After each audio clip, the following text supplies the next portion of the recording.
გამარჯობა, დღეს 19 მარტია. წარმოგიდგენთ 10 ყველაზე ცნობილ ადამიანს, რომელიც ამ დღეს დაიბადა. 1955 წლის 19 მარტს დაიბადა ამერიკელი მსახიობი, პროდიუსერი, მუსიკოსი, ჰოლივუდის ერთ-ერთი ყველაზე მაღალანაზღაურებადი მსახიობი ბრიუს უილისი. ის მონაწილეობდა ისეთ ცნობილ ფილმებში, როგორებიც არის კერკეტი კაკალი, არმაგედონი, მეხუთე ელემენტი, მაკულატურა და სხვა მრავალი. მიუხედავად ძალიან წარმატებული ჰოლივუდური კარიერისა, მას ოსკარი არ აქვს მოპოვებული. მისი ყველაზე დიდი ჯილდო არის ოქროს გლობუსი. 1995 წლის 19 მარტს დაიბადა ესპანელი ფეხბურთელი ჰექტორ ბელერინი. მან კარიერის უმეტესი ნაწილი გაატარა ლონდონის არსენალში 2012 წლიდან 2022 წლამდე, რის შემდეგაც შეუერთდა ბარსელონას. 1936 წლის 19 მარტს დაიბადა შვეიცარიელი მსახიობი და ყოფილი მოდელი ურსულა ანდრესი.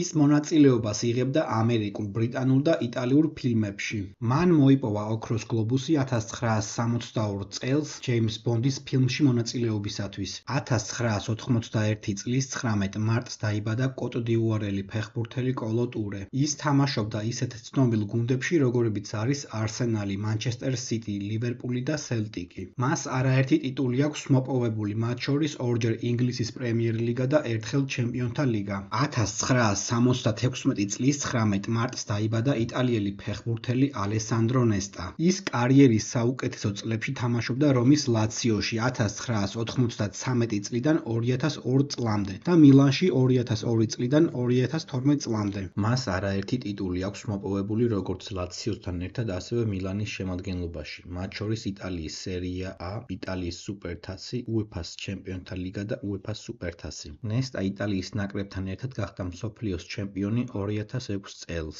ის 4-ჯერ დასახელდა იტალიის სერია A-ს წლის საუკეთესო მცველად. 1974 წლის 19 მარტს დაიბადა ამერიკელი მოდელი, მსახიობი და მომღერალი ვიდა გუერა. 1993 წლის 19 მარტს დაიბადა მაროკოელი ფეხბურთელი ჰაკიმ ზიეჩი. აიაქსში წარმატებული თამაშის შემდეგ ის გადავიდა ლონდონის ჩელსიში, სადაც პირველივე სეზონში მოახერხა ჩემპიონთა ლიგის მოგება. 1985 წლის 19 მარტს დაიბადა ქართველი მოჭიდავე მანუჩარ ცხადაია. ის არის მსოფლიო ჩემპიონატის ორგზის ვერცხლის პრიზიორი და ევროპის ჩემპიონატის ვერცხლისა და ბრინჯაოს პრიზიორი. 1963 წლის 19 მარტს დაიბადა ქართველი პრიმა ბალერინა, საქართველოსა და რუსეთის სახალხო არტისტი ნინო ანანიაშვილი. 1816 წლის 19 მარტს დაიბადა სამეგრელოს სამთავროს უკანასკნელი დედოფალი, ალექსანდრე ჭავჭავაძის ასული ეკატერინე ჭავჭავაძე. დააკომენტარე შენ რომელი ცნობილი ადამიანი იცი, რომელიც ამ დღეს არის დაბადებული.